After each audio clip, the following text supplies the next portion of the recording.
हमारे बंदरशुआ पेरी युवा संघ की ओर से आप सभी को यीशु सहाय।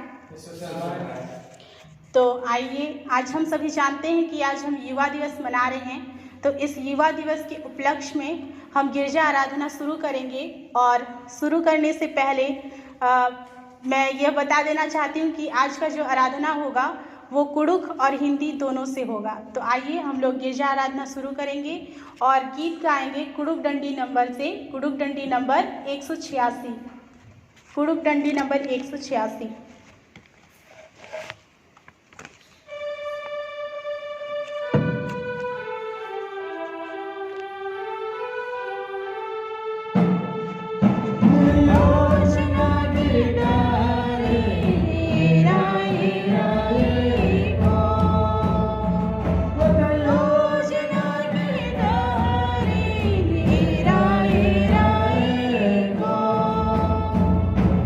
Hey,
से है जिसने स्वर्ग और पृथ्वी को सिरजा।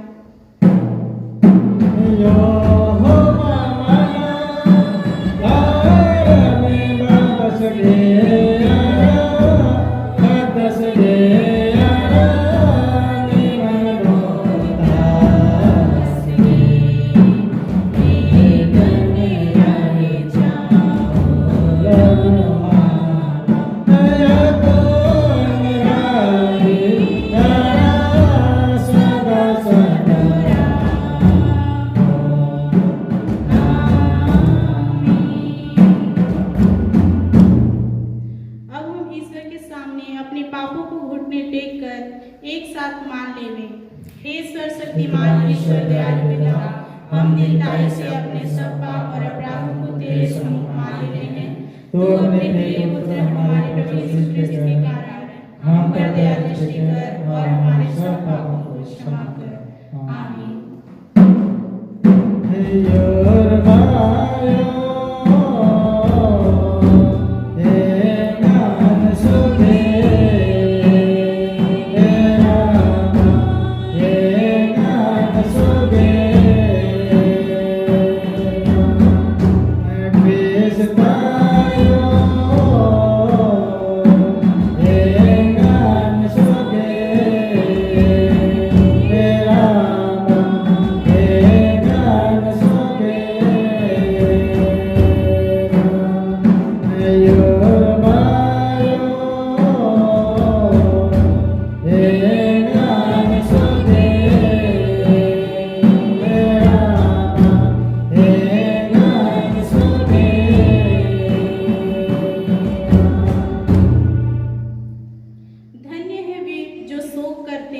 क्योंकि वे शांति पाएंगे। धन्य है वे जो नम्र हैं, क्योंकि वे पृथ्वी के अधिकारी होंगे। धन्य है वे जो धर्म के भूखे और प्यासे हैं, क्योंकि वे तृप्त किए जाएंगे। मत्ती 5:4-6।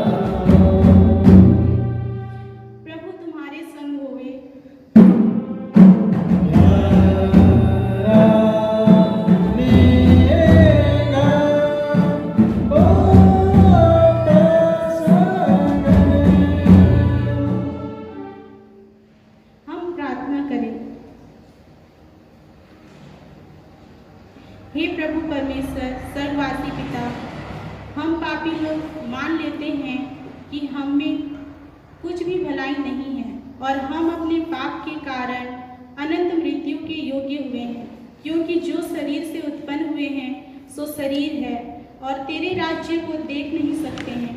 परंतु हम तेरी विनती करते हैं कि हम पर अनुग्रह कर और अपने पुत्र हमारे प्रभु यीशु ख्रिस्त के कारण पवित्र आत्मा को हमारे मनों में भेज और हमको नया मनुष्य बना, जिससे हम जैसे पवित्र बपतिस्मा में हमसे वाचा दी गई है, वैसा ही ख्रिस्त के द्वारा पाप की क्षमा पर निश्चयता सहित विश्वास करें। प्रतिदिन पवित्र आत्मा के चलाए हुए चलें और अंत में सदा काल का जीवन पावें। आमीन।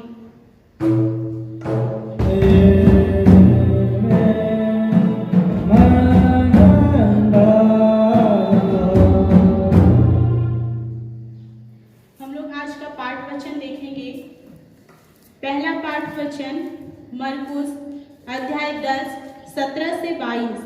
पहला पाठ वचन मरकुस अध्याय 10 17 से 22। इसकी अगुवाई पढ़ने के लिए भाई लोग करेंगे। और दूसरा पाठ वचन देखेंगे दूसरा राजा अध्याय 18 1 से 7। दूसरा पाठ वचन दूसरा राजा अध्याय 18 1 से 7। दूसरा पाठ वचन बहने पढ़ेंगे। आज का पहला पाठ वचन देखेंगे हम लोग, जो मरकुस के 10वें अध्याय 17 से 22 पद में लिखा हुआ है। तो उसमें ऐसा लिखा हुआ है, जब वह वहां से निकलकर मार्ग में जा रहा था तो एक मनुष्य उसके पास दौड़ता हुआ आया और उसके आगे घुटने टेक कर उससे पूछा, हे उत्तम गुरु, अनंत जीवन का अधिकारी होने के लिए मैं क्या करूं? यीशु ने उससे कहा, तू मुझे उत्तम क्यों कहता है? कोई उत्तम नहीं, केवल एक अर्थात परमेश्वर। तू आज्ञाओं को तो जानता है, हत्या ना करना, व्यभिचार ना करना, चोरी ना करना, झूठी गवाही ना देना, छल ना करना, अपने पिता और अपनी माता का आदर करना। उसने उससे कहा, हे गुरु, इन सब को मैं लड़कपन से मानता आया हूँ। यीशु ने उस पर दृष्टि करके उससे प्रेम किया और उससे कहा, तुझ में एक बात की घटी है, जा, जो कुछ तेरा है उसे बेचकर कंगालों को दे और तुझे स्वर्ग में धन मिलेगा, और आकर मेरे पीछे हो ले। इस बात से उसके चेहरे पर उदासी छा गई और वह शोक करता हुआ चला गया, क्योंकि वह बहुत धनी था। यहाँ तक आमीन। हम लोग दूसरा पाठ वचन देखेंगे जो लिखा है दूसरा राजा अध्याय 18 1 से 7।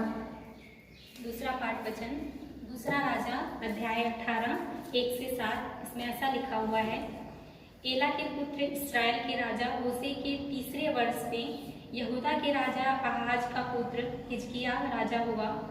जब वह राज्य करने लगा तब 25 वर्ष का था और 29 वर्ष तक यरूशलेम में राज्य करता रहा। और उसकी माता का नाम अबी था, जो जकर्याह की बेटी थी। जैसे उसके मूल पुरुष दाऊद ने किया था, जो यहोवा की दृष्टि में ठीक है, वैसा ही उसने भी किया। उसने ऊंचे स्थान गिरा दिए, लाठों को तोड़ दिया, असेरा को काट डाला और पीतल का जो साफ मूसा ने बनाया था उसको उसने इस कारण छूर कर दिया कि उन दिनों तक इस्राएली उसके लिए धूप जलाते थे और उसने उसका नाम नहुशतान रखा। वह इस्राएल के परमेश्वर यहोवा पर भरोसा रखता था और उसके बाद यहूदा के सब राजाओं में कोई उसके बराबर न हुआ और न उससे पहले भी ऐसा कोई हुआ था।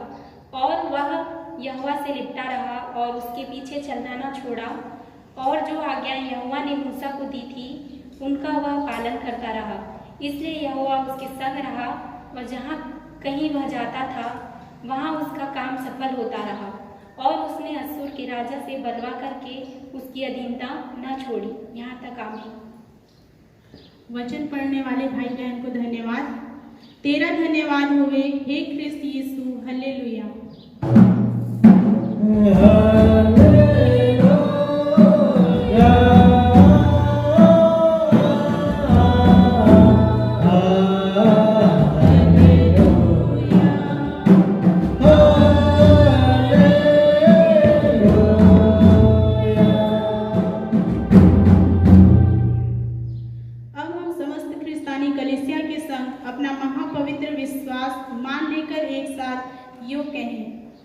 मैं विश्वास करता हूँ परमेश्वर पिता पर, जो स्वर्ग और पृथ्वी का शक्तिमान सृजनहार है, और उसके पुत्र अपने प्रभु यीशु जो पवित्र से गर्भ में आया, मारी मरियम से जन्मा, पांच पिलातुस के आगे से दुख उठाया, क्रूस पर चढ़ाया गया, मर गया, मारा गया, पाताल में उतरा, तीसरे दिन में से जी उठा, स्वर्ग पर चढ़ गया, परमेश्वर शक्तिमान पिता के दाहिने बैठा है, जहाँ से वह जीवितों और मृतों का विचार करने को फिर आएगा। मैं विश्वास करता हूँ पवित्र पर एक ही पवित्र कलीसिया और क्षमा दे के जीतने और आमीन।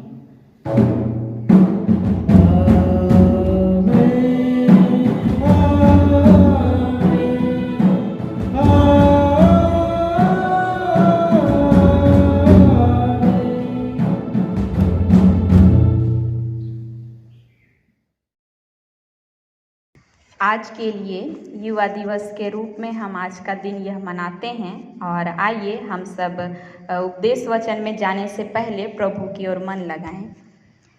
धन्यवाद धन्यवाद हे सेनाओं के यहोवा पिता, हम आपको धन्यवाद देते हैं खुदावन कि सचमुच आज के इस दिन को आपने बनाया है पिता, कि आज हम जहाँ कहीं भी हैं प्रभु, इस इंटरनेट के माध्यम से विभिन्न रूपों में प्रभु हम आपके साथ जुड़ने पाते हैं वचन के द्वारा पिता, और आपकी आशीषों को हम पाते हैं पिता। धन्यवाद देते हैं इस अवसर के लिए प्रभु जो आपने हमें दिया है कि हम आपकी मध्यस्थता से, आपकी संगति से कभी दूर नहीं होने पाए हैं पिता, लेकिन आपसे जुड़कर आपके ही छत्र छाया के नीचे प्रभु इस महामारी से भी हम सुरक्षित रहकर आपके जीवित वचन में हम जीने वाले होने पाए हैं खुदावन। धन्यवाद देते हैं और मांगते हैं इस समय में प्रभु हमारे बीच में आइए, अपनी पवित्र आत्मा की सामर्थ्य दीजिए पिता, कि आपके जीवित वचन को हम, आप ही के जीवित वचन को आपके मुखों के द्वारा प्रभु जो आप हमारे हृदयों में देते हैं, आपके लोगों तक प्रभु संदेश को पहुंचाने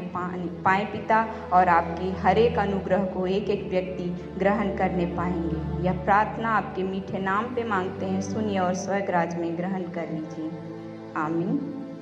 आज के लिए जो उपदेश वचन ठहराया गया है वह है 2 तीमोथी उसका 2 अध्याय पद संख्या 20 से लेकर 23 तक।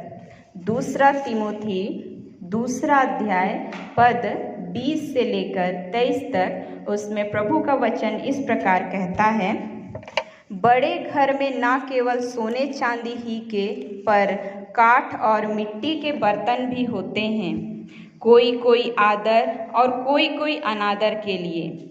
यदि कोई अपने आप को इनसे शुद्ध करेगा तो वह आदर का बर्तन और पवित्र ठहरेगा और स्वामी के काम आएगा और हर भले काम के लिए तैयार होगा। जवानी की अभिलाषाओं से भाग, और जो शुद्ध मन से प्रभु का नाम लेते हैं उनके साथ धर्म और विश्वास और प्रेम और मेल मिलाप का पीछा कर, पर मूर्खता और अविद्या के विवादों से अलग रह, क्योंकि तू जानता है कि इनसे झगड़े उत्पन्न होते हैं। यहाँ तक आमीन। आज का हम तीनों पाठ वचन सुन चुके हैं।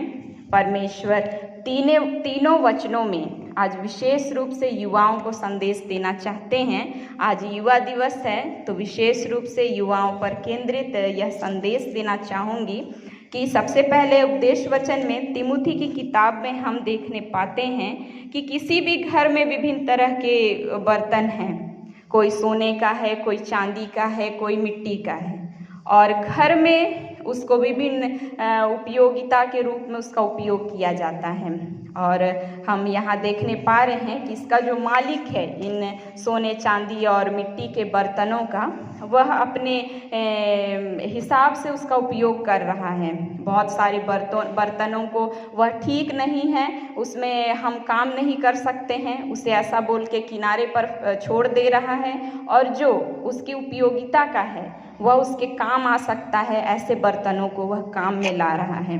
तो परमेश्वर इस वचन के द्वारा यह बताना चाह रहे हैं यहाँ उपदेश वचन में कि उसी तरह हमारा जीवन भी है, हम भी बर्तनों की भांति है। हमारे अंदर क्या भरा हुआ है उसे परमेश्वर जानते हैं और परखते हैं कि हमारे अंदर अच्छी बातें भरी हुई है या बुराई भरी हुई है। उसी के अनुसार वो परमेश्वर हैं जो हमें इस्तेमाल करते हैं अच्छे कामों में, और हमारा क्या करते हैं उसका हमें उपयोग में लाते हैं एक चुने हुए व्यक्ति के रूप में, कि हम कलीसिया की अगुवाई करते हैं अपने परिवार में, अपने मंडली में हम परमेश्वर के काम के लिए चुने जाते हैं। ऐसा तभी होता है जब हम अपने अंदर अच्छी चीज़ों को भरने का गुण रखते हैं। बर्तन है उसमें हम किसी भी चीज़ों को रखने का गुण रखते हैं, और बहुत सारे बर्तन ऐसे होंगे जिसमें छेद होगा, या बहुत सारा बर्तन होगा जिसमें पहले से ही बहुत कुछ भरा होगा, तो उसमें और हम उसका उपयोग नहीं कर सकते हैं, अच्छे कामों में हम नहीं ला सकते हैं। इसलिए परमेश्वर यहाँ पर वचन के द्वारा बोलते हैं कोई कोई आदर और कोई कोई अनादर के लिए उपयोग किया जाता है। यहाँ हमारा स्वभाव जैसा होगा, हम किस बर्तन की भांति होंगे, उसी तरह हमें उसका प्रतिफल मिलेगा। हम आदर के योग्य होंगे या अनादर के योग्य, या निर्णय हम हर एक को अपने जीवन के द्वारा करना है और अपने जीवन को परमेश्वर के लिए बनाना है। तो यहाँ पर परमेश्वर बताना चाह रहे हैं जो अनादर के योग्य बर्तन हैं वे सब कैसे बर्तन हैं, वे कैसे अनादर के योग्य हो गए वे बर्तन। तो यहाँ मनुष्य जब जवानी के समय में है, यहाँ उदाहरण के लिए विशेष रूप से जवानों को संदेश देते हैं, इसलिए बोलते हैं युवा क्या है, परमेश्वर को छोड़कर जवानी की अभिलाषाओं के पीछे भागते हैं। उनके अंदर एक ही गुण, एक ही इच्छा है कि वे इस युवा समय में कि किस तरह अपने शौक़ को पूरा करें, किस तरह उनकी जो अभिलाषाएं हैं, अच्छा पहनने ओढ़ने की अभिलाषा, अच्छा खाने पीने की अभिलाषा, बुराई करने की अभिलाषा या फिर और भी अभिलाषाएं हैं उनके मन में, उन सभी अभिलाषाओं के पीछे वो क्या करने लगता है, भागने लगता है। उस बर्तन की इच्छा ही नहीं है कि वो एक अच्छा बर्तन की भांति अपने अंदर अच्छा गुण को ले, तो वह बर्तन क्या हो जाएगा, पहले से ही भरा है अभिलाषाओं से, तो वो परमेश्वर को पाने की इच्छा रख ही नहीं पाता, इसलिए वह कैसा हो जाता है, अनादर के योग्य। इसलिए यहाँ पर परमेश्वर बोलते हैं जो शुद्ध मन से प्रभु का नाम लेते हैं और उसके साथ धर्म और विश्वास और प्रेम से मेल मिलाप का पीछा करते हैं, वे परमेश्वर को प्राप्त करेंगे और वे सभी आदर के योग्य होंगे। परमेश्वर हम हर एक से यह इच्छा रखते हैं कि हम ऐसे पात्र बने जो आदर के योग्य हों, ना कि अनादर के योग्य हों। हम लोग दोनों पाठ वचनों में इसका उदाहरण भी सुनने पाते हैं। जब हम दूसरा राजा की किताब में हम लोग देखने पाते हैं कि किस तरह हिजकिया राजा और दाऊद राजा के बारे में भी इसमें दिया गया है, दोनों के बारे में बताया गया है कि किस तरह परमेश्वर के साथ वे बने रहे, परमेश्वर के जीवित वचन के अनुसार बने रहे और परमेश्वर उसे अपने साथ रखे, अपने हाथों को उनके ऊपर से कभी नहीं हटाए। क्यों? क्योंकि वे पाप में नहीं गिरे, लेकिन परमेश्वर की इच्छा के अनुसार उन्होंने काम किया, परमेश्वर जैसा चाहते थे वैसा किए। इसलिए उनकी जो महिमा, उनका जो काम था एक राजा के रूप में विजय पाना, युद्ध में विजय पाना और प्रजा के साथ उनका व्यवहार, प्रजा के में लोकप्रिय होना, ये सभी उनमें भरा हुआ था। हिजकिया और यहूदा के राजा के बारे में यहाँ हम देखने पाते हैं कि कौन कौन से राजा परमेश्वर में बने रहे, परमेश्वर के भय में और उसके वचन के अनुसार वे आखिरी तक परमेश्वर की दृष्टि में एक महान पुरुष समझे गए और उसके कारण उनको क्या क्या आशीर्वाद मिला कि वे अपने मृत्यु तक एक सम्मानित व्यक्ति रहे, एक राजा के रूप में ही रहे, मृत्यु लोग परमेश्वर में वे क्या रहे, आशान्वित रहे, किसी तरह का उन्होंने पाप नहीं किया, इसलिए वे क्या रहे, लोगों में लोकप्रिय राजा रहे। आज युवा होकर अगर हम प्रभु को ग्रहण करते हैं, थोड़ी देर के लिए हम ग्रहण करते हैं, फिर क्या होते हैं, हम भूल जाते हैं, सांसारिक अभिलाषाओं में खो जाते हैं। यही कारण है कि प्रभु में हम लोग नहीं रह पाते हैं। मार्कुस की किताब में भी दिया है कि वह धनी व्यक्ति क्या बताता है, क्या बोलता है यीशु मसीह को कि मैं बचपन से जो भी सुनते आ रहा हूँ, हत्या ना करना, चोरी ना करना, बड़ों की आज्ञाओं का पालन करना, ये सब मैं मानते आ रहा हूँ। अब मैं क्या करूँ जिससे यीशु मसीह मेरे को क्या कर ले, स्वीकार कर ले। यहाँ एक धनी व्यक्ति आया है, तो वहाँ पर उसको यीशु मसीह क्या बोलते हैं कि तुम्हारे पास जो कुछ है सबको तुम बेच दो और मेरे पीछे हो लो, तो मैं तुम्हें अनंत जीवन दूंगा। तब वो कैसा हो जाता है, धनी व्यक्ति उदास हो जाता है। मैं इतना कुछ किया परमेश्वर के लिए, शुरू से नियम को मैं मानते आया, जितना भी परमेश्वर का वचन था उसके अनुसार चलता आया, फिर भी परमेश्वर आज बोलते हैं कि सब कुछ छोड़कर जितना कुछ मेरे पास धन दौलत है उसको मैं बेच देता हूँ, बेच दो और मेरे पीछे हो लो। तब वो क्या सोचता है कि अगर मैं बेच दूंगा, वो संसार की दृष्टि से सोचने लगता है कि अगर मैं सब कुछ बेच दूंगा तो कैसे जीऊँगा, इस संसार में मैं कैसे अपने जीवन को मैं आगे चला पाऊँगा। वह परमेश्वर की दृष्टि से, एक आत्मिक व्यक्ति की दृष्टि से सोच नहीं पाता है प्रियो। क्यों? क्योंकि उसने परमेश्वर को अभी तक पूर्ण रूप से स्वीकार ही नहीं किया है, पूर्ण रूप से अपने आप को परमेश्वर को सौंपा ही नहीं है कि हाँ प्रभु, मैं आपकी सेविका हूँ, मैं आपका सेवक हूँ, आपके लिए मैं अपना जीवन समर्पित करता हूँ। अगर उस धनी व्यक्ति के मन में बिल्कुल लालच नहीं होता और पूरे निस्वार्थ भाव से परमेश्वर के लिए अपने आप को वो देने के लिए तैयार होता, तत्पर होता, हमारे हिजकिय्याह नबी की तरह, राजा की तरह, तो सचमुच परमेश्वर उसको अनंत जीवन देते। और उस दिन वह जब परमेश्वर की इस बुलाहट को पहचानता तो सचमुच परमेश्वर उससे आनंदित होते और वह जितना कुछ बेचकर परमेश्वर के पास आता उससे 1000 गुना परमेश्वर उसको देते। आज हमारे पास भी यही चुनौती है।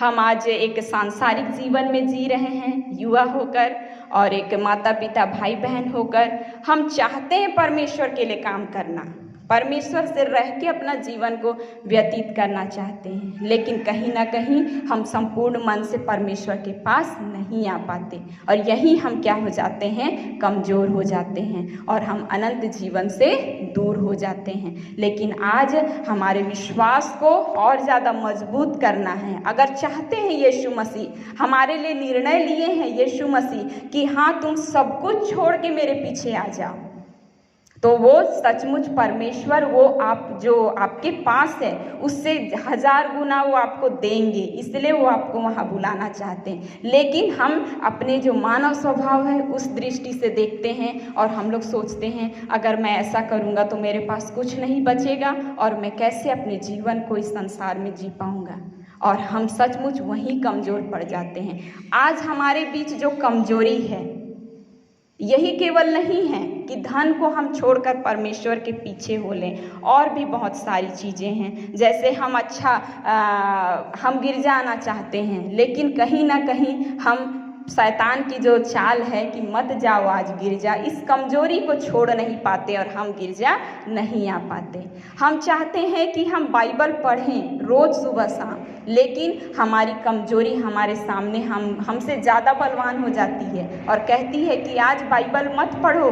क्या होगा कि आज तुम बाइबल नहीं पढ़ोगे। हम अपनी कमजोरियों में धीरे धीरे दब जाते हैं और सचमुच हम परमेश्वर के उस अनुग्रह से धीरे धीरे दूर हो जाते हैं। कब इतना दूर हो जाते हैं कि हमें पता ही नहीं चलता, और युवाओं में यह सबसे ज़्यादा देखा जाता है। इसलिए आइए प्रार्थना और परमेश्वर के वचन में बने रहिए, तो सचमुच हमारे पुराने नियम में जितने भी राजाओं को हम देखते हैं उससे कहीं ज़्यादा परमेश्वर आज हमें आशीष और अनुग्रह से भर देंगे, और वो जो आशीष देंगे वह कभी ख़त्म नहीं होगा। हम अगर इस पृथ्वी पर हैं तब भी वह स्थावर रहेगा, और इस संसार से जाने के बाद भी हमारे अच्छे कामों को सचमुच याद किया जाएगा और हमारे नाम से जाना जाएगा, हमारे रहने के और नहीं रहने के बाद भी। यही है परमेश्वर का आशीष जिसकी आज एक एक युवा को आवश्यकता है।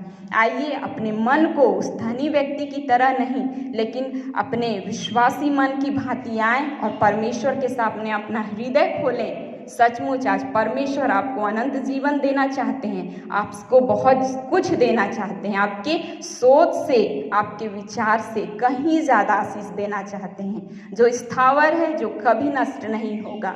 आइए विश्वास के साथ आए परमेश्वर के पास। आज जब युवा दिवस है, एक युवा होकर अपने मंडली के लिए आज खड़े होने का समय है, अपने पेरिस के लिए, अपनी कलीसिया के लिए। यह समय हमें नहीं गंवाना है और यह शायद परमेश्वर की दृष्टि में बहुत ही अच्छा होगा, और सचमुच परमेश्वर जो अनुग्रह एक एक लोगों को देना चाहते हैं वो हम हर एक को देंगे। परमेश्वर इस छोटी बताए पर बहुतायत की आशीष दे। आमीन। आइए हम लोग छोटी प्रार्थना करें। धन्यवाद धन्यवाद पिता कि प्रभु आपने हम हर एक को चुना है और आप चाहते हैं कि हम हर एक कोई अनंत जीवन पाएं, लेकिन हम कहीं ना कहीं अपने कमजोरियों में दब जाते हैं पिता, और आपके उस अनुग्रह से, आपके उस आशीष से दूर हो जाते हैं पिता। आप हमारे कमजोरियों को क्रूस काट के नीचे प्रभु ले जाइए प्रभु, कि हम अपने कमजोरियों से विजय प्राप्त कर प्रभु आपके पास आने पाएँ, अपनी सारी कमजोरियों को तोड़ दें और हम प्रार्थनाओं में निरंतर लगे रहें। हम प्रभु बाइबल वचन में निरंतर लगे रहें, बाइबल में प्रभु पढ़ते रहें आपके जीवित वचन को, और प्रत्येक दिन प्रभु आपको अपने हृदय में ग्रहण करने वाले होने पाएँ। पिता, यह हम हर एक की कमजोरियों को दूर कर और हम हर एक के हमारे जीवन को प्रभु आप ही संभाले रख, और प्रभु सचमुच आप ही के द्वारा हम हर एक का जीवन उन राजाओं की भांति, जैसा हम पुराने नियम में एक एक राजा के जीवन में देख पाते हैं कि आपने उन्हें सचमुच लोगों के बीच में सामर्थी बनाया और आशीषित किया और फलवंत किया, वैसा ही प्रभु आज के इस समय में भी एक एक युवा प्रभु फलवंत होने पाए, और प्रभु उनके अच्छे कर्मों के द्वारा प्रभु वे जीते जी भी प्रभु रोशनी की भांति चमकने पाएँ, और प्रभु यहाँ से जाने आपके पास जाने तक प्रभु वे यूं ही चमकते रहें। उनका यह जो चमक है सितारों की भांति युगानुयुग प्रभु बना रहने पाए। ऐसा आशीषित जीवन जी दीजिए पिता, और हर एक कोई आपके पास आते हैं अपना हृदय खोल कर प्रभु हर एक को आप ग्रहण कर पिता। यह प्रार्थना आपके नाम से मांगते हैं, दया से सुनिए और स्वर्ग राज में ग्रहण कर लीजिए, आमीन। और ईश्वर की शांति जो समस्त ज्ञान से ऊर्ध है, ख्रिस्त यीशु में हमारे हृदय और हमारे मनों की रक्षा करें, आमीन। आइए आज युवा दिवस के अवसर पर हम सब युवा होकर जहाँ कहीं भी हैं, हम एक साथ जुड़कर प्रभु की महिमा में गीत गाएंगे। जागो रे जाग उठो जवानों, जागो रे जाग उठो मेरे जवानों, जागो रे जाग उठो मेरे युवतियों, जागो रे जाग उठो मेरे जवानों, जागो रे जाग उठो मेरे युवतियों। मंडली की सेवा में जागो मेरे जवानों, जागो मेरे युवतियों। मंडली की सेवा में जागो मेरे जवानों, जागो मेरे युवतियों। जागो रे जाग उठो मेरे जवानों, जागो रे जाग उठो मेरे युवतियों। जागो रे जाग उठो मेरे जवानों, जागो रे जाग उठो मेरे युवतियों। पेरिस की सेवा में जागो मेरे जवानों, जागो मेरे युवतियों। पेरिस की सेवा में जागो मेरे जवानों, जागो मेरे युवतियों। जागो रे जाग उठो मेरे जवानों, जागो रे जाग उठो मेरे युवतियों। जागो रे जाग उठो मेरे जवानों, जागो रे जाग उठो मेरे युवतियों। कलीसिया की सेवा में जागो मेरे जवानों, जागो मेरे युवतियों। कलीसिया की सेवा में जागो मेरे जवानों, जागो मेरे युवतियों। जागो रे जाग उठो मेरे जवानों, जागो रे जाग उठो मेरे युवतियों। जागो रे जाग उठो मेरे जवानों, जागो रे जाग उठो मेरे युवतियों।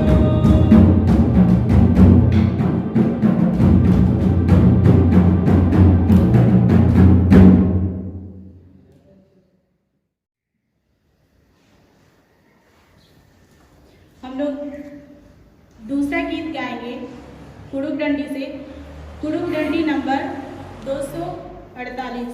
कुड़ुक डंडी नंबर 248।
जगत की लुथेरान कलीसिया और विदेश के हमारे मित्रों को आशीष दे कि हम क्रिस्तीय प्रेम और सहयोग में आगे बढ़ें और जगत में तेरी साक्षी के लिए अधिक सामर्थ्य पावें।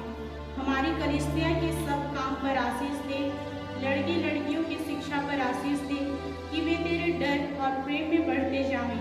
कलीसिया के विद्यालयों और अन्य संस्थाओं को संभाल और उनको बढ़ती दे और उनके द्वारा कलीसिया के लिए आत्मिक और लौकिक आशीष दे।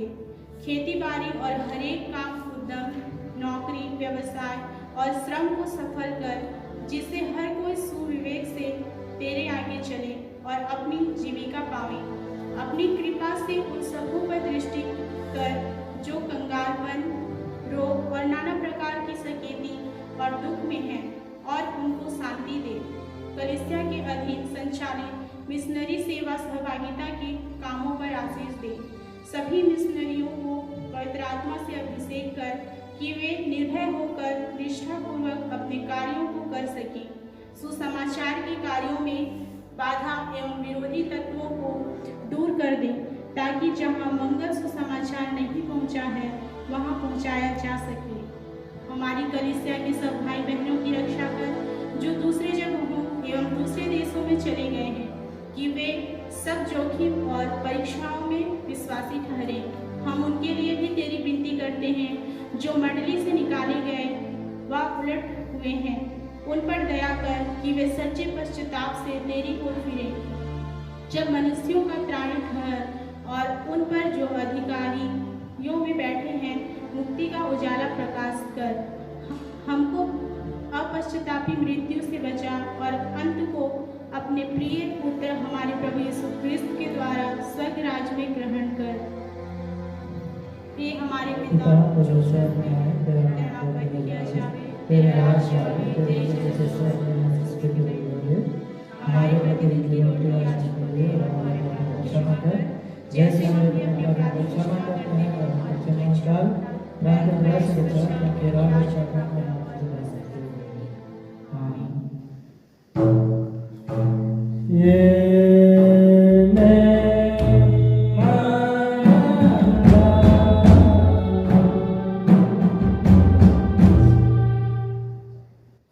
अब विश्वासी और दीन मन से त्रिएक ईश्वर का आशीर्वाद ग्रहण करें। परमेश्वर तुझे आशीष देवे और तेरी रक्षा करे। परमेश्वर अपना मुख तुझ पर प्रकाश करे और तुझ पर अनुग्रह करे। परमेश्वर अपना मुख तुझ पर प्रकाश करे और तुझे कुशल देवे।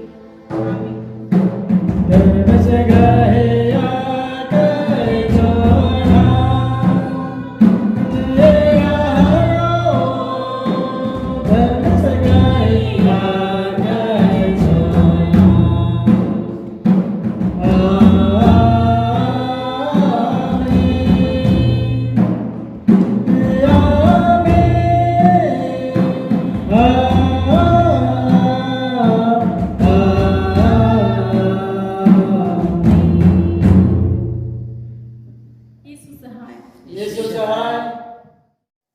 आप सभी को हमारी ओर से यीशु सहाय। इसी प्रकार प्रभु की संगति में बने रहने के लिए हमारे चैनल NWGL चर्च 15 को सब्सक्राइब करें और हमारे वीडियोस को लाइक और शेयर जरूर करें, और वीडियो को सबसे पहले देखने के लिए बेल आइकन को जरूर दबाएं। धन्यवाद।